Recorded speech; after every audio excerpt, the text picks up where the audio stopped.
Oke, assalamualaikum warahmatullahi wabarakatuh. Waalaikumsalam warahmatullahi wabarakatuh. Salam budaya, rahayu, rahayu, rahayu. Oke, masih bersama channel Purbo Langlang Jagat. Jangan lupa like, subscribe, dan komen. Kali ini kita akan kolaborasi dengan beliau Bapak Basuki dan beliau Mbah Darmuji, yang dimana beliau mendapatkan pusaka yang ditemukan di lahan tani. Kali ini kita lokasi di Kecamatan Karanggayam, Desa Kalibening, Kabupaten Kebumen. Oke, langsung saja kita akan mereview mengkuak pusaka apa yang ditemukan oleh beliau Bapak Basuki. Monggo Pak Basuki, ceritakan. Ya, terima kasih Gus Arif. Ini saya kepengen tahu tentang hal ini. Terus dari awalnya saya lagi mencangkul, dan tiba-tiba saya mencangkul ini ada bekas cangkulan ini. Karena saya mencintai budaya, khususnya di bidang Tosan Aji, terus barang ini saya bawa pulang, terus akhirnya saya rendam pakai jeruk nipis dan itu asam. Saya bersihin, terus ini sementara baru saya bersihin satu kali. Kalau yang satu ini belum pernah saya cuci. Karena saya mencintai benda pusaka seperti ini, mencintai budaya, yang jelas saya mencintai kepada beliau-beliau yang pada dulunya membuat benda pusaka ini dari empu. Dan empu siapa yang membuat aku tidak tahu, karena ini barang penemuan di ladang. Jadi saya minta, kebetulan sekali pada malam hari ini, malam Minggu Pon, saya bertemu dengan Gus Arif. Jadi saya minta dijelaskan tentang pusaka ini, mengandung makna seperti apa, tujuannya seperti apa, agar saya lebih tahu tentang mencintai atau menghormati kepada yang membuat pusaka tersebut. Jadi saya mohon dijelaskan, jangan cuma saya mencintai tok, maksudnya biar saya lebih tahu secara detailnya gitu. Saya jelaskan. Ini wujud dari pusakanya, guys. Ini pusaka jenis tumbak, yang dimana ini adalah tumbak. Looknya ada 1, 2, 3, 4, 5. Ada look 5. Ini ada bekas guratan kena cangkul ya, karena Pak Basuki ini menemukan di ladang sedang bertani itu. Ini menurut saya ini adalah pusaka berjenis dapur tumbak celiring. Nah, iya. Yang dimana itu tumbak tersebut ini adalah pada era Mataram Senopati, yang dimana itu mohon maaf ya, ini tombak celuring tersebut, celuring ya, ini tempaannya ini sekitar 700 kali lipatan. Di tempat lipatannya ada 700. Jadi yang dimana bahannya ini sangat kuat, sangat kokoh, yaitu dari baja murni. Dan ada yang sangat luhur, Tosan Aji, itu dari batu meteor, yang dimana empu zaman sekarang itu tidak bisa menemukan bahan batu meteor. Ada pula yang bisa menemukan itu orang-orang yang beja. Dan ini garapan empu dari Empu Supo Mandrangi, yang itu dimana Empu Supo Mandrangi itu adalah salah satu master dari para empu Tosan Aji, yang dimana karya dari beliau banyak sekali yang diagem oleh Sunan Kalijogo. Jadi pusaka dari Sunan Kalijogo itu banyak sekali karya dari Empu Supo, yang dimana Empu Supo itu datang dari era Mataram waktu Sultan Agung Hanyokrokusumo, yaitu dimana Empu Supo itu datang berjalan lelono sampai ke Pager Jawa, itu yang ada di Desa Kalibening, Kecamatan Karanggayam, Kabupaten Kebumen. Itu seperti itu. Ini salah satu karya dari beliau, ditemukan oleh Bapak Basuki di ladang, yang dimana di sekitar rumah beliau. jaraknya kurang lebih ya sekitar 2 kiloan dari ladang, dan ditemukan baru sekitar 2 mingguan ini seperti ini. Dan saya mendapatkan info langsung datang ke sini. Alhamdulillah kita bisa mereview pada teman-teman khususnya pecinta Tosanaji dan budaya. Ini asli temuan, dan ini benar-benar masih banyak estimasinya dari era Mataram ini banyak banget korosi-korosi, yaitu temuan darat ini seperti itu. Dan paksinya ini popok isi ini masih kuat, masih utuh. Kenapa masih utuh walaupun usianya sudah ratusan tahun? Karena empul zaman dulu itu bikinnya sangat bagus, tempaannya bahannya sangat pilihan, yang dimana fungsi dari tombak tersebut dari dapur celuring ini masuknya adalah payung agung, yang dimana bukan jenis tombak buat perang, ya kan. Kalau jenis tombak buat perang itu beberapa jenis, yaitu totok, yang dimana totok selongsong, terus bliring lanang, bliring wadon itu salah satu tombak untuk perang garda depan. Ini salah satu tombak yang dimana dibawa untuk adat ritual istiadat, yang dimana untuk kirap budaya, kirap pusaka, yang dimana itu tuahnya untuk perlindungan penjagaan daerah atau pauk bumi itu seperti itu. Ini biasanya disimpan di dalam keraton, karena di dalam rumah, nggak dibawa, karena ini buat pengayom, buat payung itu seperti itu, buat paketan. Dan ya alhamdulillah kita patut bersyukur karena salah satu karya dari Empu Supo bisa kita rawat, kita teruskan, yang kita temukan asli ini seperti ini wujudnya. Dan ini ada salah satu pusaka lagi yang ditemukan oleh Pak Basuki. Monggo diceritakan riwayatnya gimana. Ini malah baru seminggu lah. Itu dapat di depan situ, itu ada pos tuh di depan rumah itu.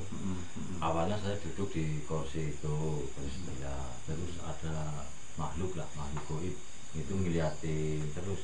Ya tiba-tiba makhluk itu kok berbentuk cahaya. Nah cahaya saya kejar, dan itu saya mengejarnya bukan sendiri, ada 3 orang itu, ada Tri, ada Sugianto waktu itu. Malah di video kan kemarin, cuman kan nggak tahu sekarang videonya masih ada apa enggak. Ya saya sabet pakai kain putih mori atau kafan itu tiba-tiba munculnya barang seperti ini. Ini hasil yang Pak Basuki dapatkan. Ini menurut saya teman-teman, ini adalah dapur pusaka tombak juga, yang dimana ini adalah patrem atau sikep, yang fungsinya sebagai sarana perlindungan, yang dimana kita dibawa kemana-mana karena kita berada Jawa Mbak itu, jadi untuk menyingkirkan sengkolo itu seperti itu. Dan jenis dapur tersebut ini menurut saya ini adalah dapur totok, yang dimana ini punya pamor Tirto Metes. Apabila nanti kita jamasi, kita warangi, nanti akan keluar jelas ya pamornya di sini. Dan ini termasuk pakem kudep kunongo. Ini meduknya ini sangat bagus, sangat rapi, dan eranya ini juga era kerajaan Mataram. Tapi di sini kerajaan yang tadi ini Senopati, ini Amangkurat ya. Perbedaan era saja ya, tapi masih kerajaan Mataram itu seperti itu. Bagus, ini masih utuh, energinya masih bagus. Nah ini bersama sesepuh beliau Mbah Darmuji dari Desa Kalibening, Kecamatan Karanggayam, Kabupaten Kebumen. Ini akan menjelaskan adat-adat naluri yang dimana biasanya dijalankan di Jawa ya, di Pulau Jawa. Nanti kita akan sebagai narasumber dengan beliau, Bapak Darmuji akan menjelaskan pusaka biasanya adat Jawa yang rutinitas dijalankan itu bagaimana. Zaman dulu kalau sesepuh gemian saya disuruh pusaka di ya cara gemian dikeramasi, ngomong tua lah, dikeramasi saya dulu dikeramasi, saya karpe dikeramasi ceritanya kodame di tokenan disit.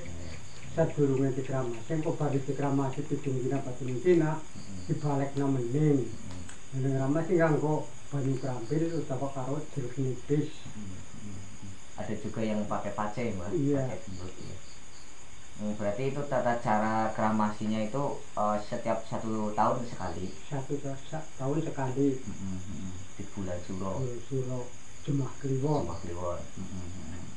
Berarti tata cara adat Jawa itu menurut Mbah Darmuji yang sering dijalankan di Kabupaten Kebumen, Kecamatan Karanggayam, Desa Kalibening, yaitu kremasi, yaitu yang dibersihkan pusaka itu dengan air jeruk, dengan air kelapa, yang dimana itu untuk pembersihan pusaka, yaitu dijalankan pada bulan Suro malam Jemah Kliwon. Itu seperti itu ya, Mbak. Iya. Dan biasanya adat-adat yang bahkan sebagai sesepuh di sini yang leluhur dulu dijalankan tidak sembarangan orang yang menjalankannya, Pak. Tidak. Berarti tokoh-tokoh adat Orang tertentu sing ngramasi. Dan menurut pengalaman Mbah Darmuji, selama Mbah Darmuji itu ada di Kecamatan Karanggayam, biasanya itu pusaka-pusaka itu tuahnya gimana, Mbak? Pada dulunya biasanya orang-orang tua kan ada itu yang buat menyingkirkan hujan itu loh, menerangkan utawane lagi ada hajatan, itu gimana menurut panjenengan?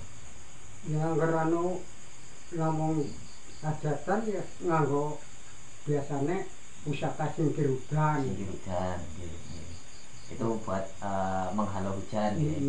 Ya ning kanggo lantaran biasane sing ngobuna ya ora dia ya Gusti Allah. Nggih, laras Sing itu. ngobuna. Jadi pada teman-teman semua generasi muda harus paham dan mengetahui. Jadi kita orang Jawa mengerti bahwa pusaka ini bukan disembah, bukan diminta, itu kan, bukan musyrik syirik, bid'ah itu bukan. Jadi kita sebagai orang Jawa itu tahu siapa yang menciptakan kita. Kita meminta hanya pada Yang Maha Kuasa, kepada Allah, Yang Maha Benar sebagainya. Jadi pusaka ini sebagai lantaran, sebagai wasilah saja. Kan ini sebagai jati diri bangsa kita ya, Mbak. Iya. Kita orang Jawa ya memiliki pusaka harus kita bangga. Itu seperti itu karena simbolik ciri khas dari kita orang Nusantara, itu seperti itu. Iya. Dan biasanya kalau pusaka yang digunakan brojol melahirkan bayi itu biasanya dipakai pusaka apa, Mbak? Itu, Mbak. Kris brojol. Kris brojol ya, Mbak. Kris brojol. Ceritanya itu kris brojol. Jadi dulu belum ada bidan, belum ada rumah sakit ya, Mas. Iya. Jadi datangnya pada tokoh-tokoh adat yang dimana memiliki keris brojol ya, Mas. Brojol. Agar jabang bayi sehat, waras selamat, gangsat, gampang, lancar nih, Mas. Nggih. Mboten enten alangan setunggal punapa seperti itu. Nggih mboten nggih ming pusaka niku minggu lantaran ya pasrahe ming kali Gusti Allah sing kuasa Nggih, terus niku nggih. ceritane tiyang sepuh. Nggih, nggih. Mboten jaluk kari pusakane niku pasrahe kali Gusti Allah. Nggih, nggih. Dan biasanya kan itu banyak sekali atau ya budaya-budaya adat yang dimana orang Jawa itu di lain sisi sebagai hajatan, acara sunatan, pernikahan, terus tadi melahirkan yang dimana dulunya belum ada rumah sakit. Biasanya apalagi, Mbak, itu sebagai di sini kan Karanggayam terkenal ada acara Rebu Wekasan, itu gimana, Mbak, penjelasannya menurut panjenengan? Mboten pada nyambung sih lah. Tapi hal-hal yang biasanya sebagai adat Jawa itu sudah dijelaskan seperti yang Mbak Darmuji jelaskan ya, seperti itu. Ada tambahan dari Pak Basuki nopo, Boten? Ya dari saya hanya yang jelas saya mengucapkan banyak terima kasih atas penjelasan. Ya memang sih kita ya sedikit mengerti pusaka itu bukan dipuja, bukan harus disembah, itu tidak, karena semua itu hanya sebagai media lantaran karena saya orang Jawa itu mencintai benda-benda seperti ini ya, jadi saya openi lah, saya rawat semampu saya ya. Kalau pas tidak harus Jumat Kliwon, kalau pas lagi saya senggang atau lagi fokus ya saya kirim doa lah. mengucapkan ya doa saya kalau saya pengetahuannya belum begitu mendalam, ya paling saya bisanya ya bahasa Al-Fatihah, Iya, itu iya. pun saya tidak fasih lah. Yang Tawasulan jelas ya. ya tahu saja, yang jelas saya meyakini atas doa tersebut disunahkan marang ngarsaning Gusti Allah, insya Allah diterima lah. Nah, itu yang bisa saya sampaikan. Terima kasih banyak atas penjelasannya Gus Haiful. Iya, iya, sama-sama. Oke, ini kali ini kita menjelaskan pusaka temuan, yaitu bersama Bapak Basuki dan Pak Darmuji. Saya kira ya terima kasih ya. Dan kita jangan lupa sebagai anak muda itu nguri-nguri budaya, jangan malu untuk meneruskan budaya kita nih Pak. Sebagai kita orang Jawa, orang Indonesia Nusantara itu seperti itu. Jadi penjelasan dari beliau Bapak Basuki dan beliau Mbah Darmuji diambil positifnya apabila banyak tutur kata dari kita semua, yaitu kita belajar bareng-bareng nguri-nguri seputar budaya, seputar barang bertua, seputar pusaka yang ada di bumi Nusantara. Oke, so yuk kita akhiri ya, sekian penjelasan dari kami ya, itu mengenai pusaka itu ya. Apabila banyak tutur kata, saya mohon maaf yang sebesar-besarnya. Salam budaya, rahayu, rahayu, rahayu. Jangan lupa like, subscribe, dan komen. Purbo lang-lang jagat. Assalamualaikum warahmatullahi wabarakatuh.